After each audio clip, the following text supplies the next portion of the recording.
അക്ഷരനക്ഷത്രം കോർത്ത ജപമാലയും കയ്യിലേന്തി അഗ്നിയിൽ സ്ഫുടം ചെയ്തെടുത്ത മനസാം ശംഖുമൂതി ജന്മദേഹം വിട്ടിറങ്ങിപ്പോരും അഭയാർത്ഥിയാമൻ ഭിക്ഷാപാത്രത്തിൽ നിറയ്ക്കുക നിങ്ങൾ ഇത്തിരി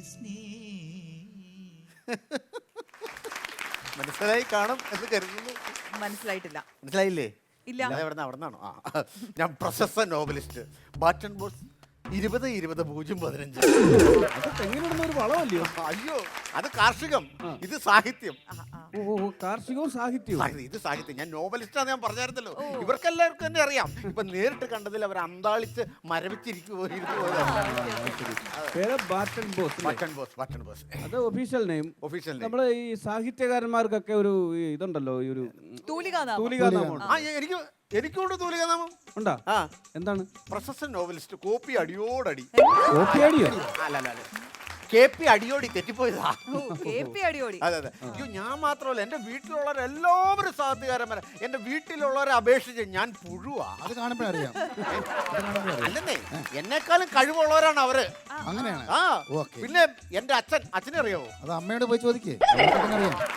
അതല്ല ഞാൻ പറഞ്ഞേ, എന്റെ അച്ഛനുണ്ടല്ലോ, സാഹിത്യകാരനാ. ഞങ്ങളെക്കാൾ ഇതിനേക്കാളും മേളില് തൂലിക പടവാളാക്കിയ ആളാണ് എന്റെ അച്ഛൻ. അച്ഛനിപ്പോ എവിടെയാണ്? ആ തൂലിക വെച്ച ഒരാളെ പിന്നീന്ന് കുത്തിയിട്ട് ജയിലിലെ വെള്ളി. നല്ല ഫാമിലി. ചേട്ടന് ഒരുപാട് നോവലുകളൊക്കെ എഴുതിയിട്ടുണ്ടോ? എന്റെ പൊന്നെ, ഞാൻ സാഹിത്യകാരനാണല്ലോ, ഞാൻ നോവലിസ്റ്റ് അല്ല. ഞാൻ ഇഷ്ടം പോലെ എഴുതിയിട്ടുണ്ട്. എല്ലാം വിറ്റുപോയിട്ടുണ്ടോ? വിറ്റുപോയിട്ടുണ്ടെന്ന് ഞാൻ, എന്റെ ഓർമ്മ ശരിയാണെങ്കിൽ ആദ്യം വിറ്റത് പെണ്ണുമ്പിളയുടെ കെട്ടുതാലി, പിന്നെ ആകെ ഉണ്ടായിരുന്ന 5 സെന്റ് സ്ഥലം, പിന്നെ ഒരു കറവ പശു, പിന്നെ ഒരു ബെഞ്ച്, ആകെ ഇരിക്കുന്ന ഒരു ബെഞ്ച്, അതും വിറ്റു. പുസ്തകങ്ങളൊന്നും വിറ്റിട്ടില്ലേ? അല്ല, പുസ്തകങ്ങൾ വിറ്റിട്ടുണ്ട്. ഈ കൂടെ പുസ്തകങ്ങളും വിറ്റിട്ടുണ്ട്. എനിക്ക് തോന്നുന്നില്ല കേട്ടോ ഇയാളെ യഥാർത്ഥ സാഹിത്യകാരനാണെന്ന്. അയ്യോ, ഞാൻ സത്യമായിട്ട് സാഹിത്യകാരനാണ്. എനിക്ക് താടി വരാത്തത് എന്റെ കുഴപ്പമാണോ?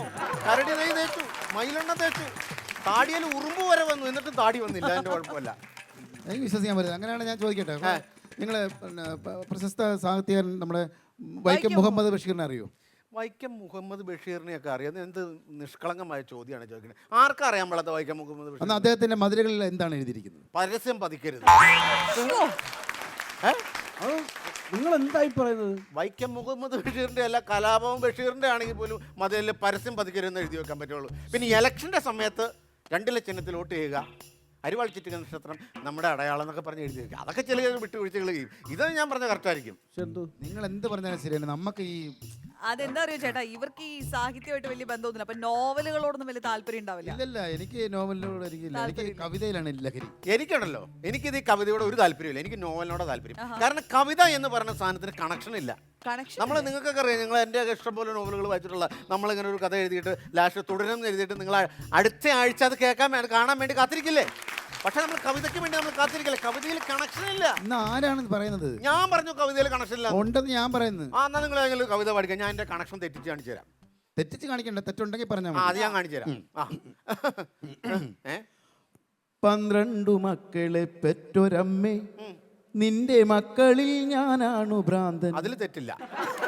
12 രാശിയും നീറ്റുമമ്മേ, നിന്റെ മക്കളിൽ ഞാനാണ് അനാഥൻ. അത് തന്നെ തെറ്റല്ലേ? എന്താ തെറ്റ്? എന്ത് തെറ്റാണ്? 11 സഹോദരങ്ങളുള്ള ഒരു വ്യക്തി പറയാ ഞാൻ അനാഥനാണ്. അതിനകത്ത് തെറ്റല്ലേ?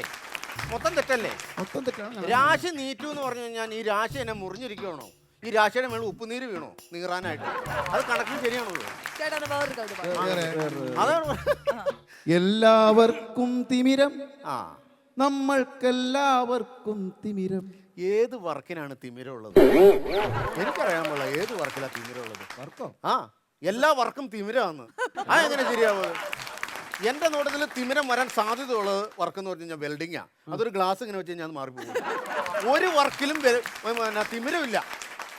തിമിരമില്ല. നിങ്ങൾ ഇത്രയൊക്കെ പറയുന്നില്ല. നിങ്ങൾ എഴുതിയ പുസ്തകങ്ങൾ വല്ല നിങ്ങളുടെ കയ്യിലുണ്ടോ? എന്റെ പ്രശസ്തമായ പുസ്തകം എന്ന് പറഞ്ഞു കഴിഞ്ഞാൽ കുര്യാക്കോസിന്റെ വെരിക്കോസ് വെയിൻ ഭയങ്കര ഹിറ്റാണ്. പിന്നെ കമ്പർ സ്റ്റേഷനിലെ പനിനീർ, പിന്നെ എഴുതുന്നത് റെഡ് സീറ്റിലെ കന്യക. ഇതൊക്കെ നല്ല നിറഞ്ഞു ഓടിക്കൊണ്ടിരിക്കുക. പിന്നെ തമിഴിൽ ഞാനൊരു കൃതി എഴുതിയിരുന്നു, നിൻറുമുള്ള നേരമില്ലേ. സൂപ്പറാ സാധനം. വേണ്ട വേണ്ട, അതോർണം എടുക്കട്ടെ. ഈ കണക്കിൽ പോയാൽ അത് ചെയ്യാൻ നേരം കിട്ടത്തില്ല. ആണല്ലേ? ആ പിന്നെ വേറെ എൻ്റെ കയ്യിൽ വേറൊരു സാധനമുണ്ട്. എന്താ അത്? എംറ്റിയാ. എംറ്റിയുടെ ബുക്കാ? എന്തിയുടെ ബുക്കാ? അത് ശരി. ഏതാ പുസ്തകം നോക്കൂ. ഇതൊക്കെ കൈ വെച്ചിട്ടാണ്. ഇതെന്താണ്, ഇതിനകത്തൊന്നും ഇല്ലല്ലോ. അതല്ല ഞാൻ പറഞ്ഞ എംറ്റി അതിനകത്തൊന്നും ഇല്ലെന്ന്. പിള്ളേരുടെ ഒറ്റവരെയും ബുക്കും എടുത്തോണ്ട് ഇറങ്ങിയേക്കാ.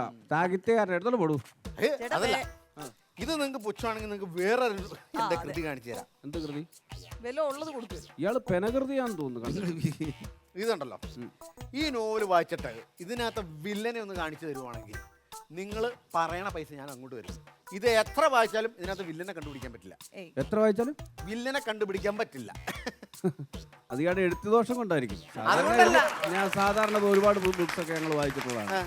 അത് രണ്ടാവർത്തി വായിച്ചു കഴിഞ്ഞാൽ നമുക്കതിനകത്ത് കഥാപാത്രങ്ങളെല്ലാം നമുക്ക് ഒരു പ്രാവശ്യം വായിച്ചാൽ പിടി കിട്ടും. രണ്ടാവർത്തി അല്ലെങ്കിൽ 100 ആവർത്തി വായിച്ചാലും അതിനകത്ത് വില്ലനെ നിങ്ങൾക്ക് കണ്ടുപിടിക്കാൻ പറ്റില്ല. ഇത് ഒറ്റ പ്രാവശ്യം വായിച്ചിട്ട് ഞാൻ എന്റെ വില്ലനെ കണ്ടെത്തിട്ടുണ്ട്. പറ്റില്ല പറ്റില്ല പറ്റില്ല. അതെന്താണ് പറ്റാത്ത? എന്താണ്? എന്റെ പെണ്ണുമ്പിള്ള വില്ലന്റെ ഭാഗം ഇങ്ങനെ കണ്ടിച്ചെടുത്ത് പശുവിന് കൊടുത്തു തന്നെ ഞാൻ എങ്ങനെ കണ്ടുപിടിക്കാൻ പറ്റും?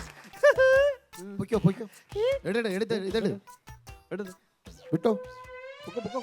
അല്ല അപ്പൊ എന്റെ സാഹിത്യം വേണ്ടേ? എന്റെ സാഹിത്യം വേണ്ട വേണ്ട. വേണ്ട.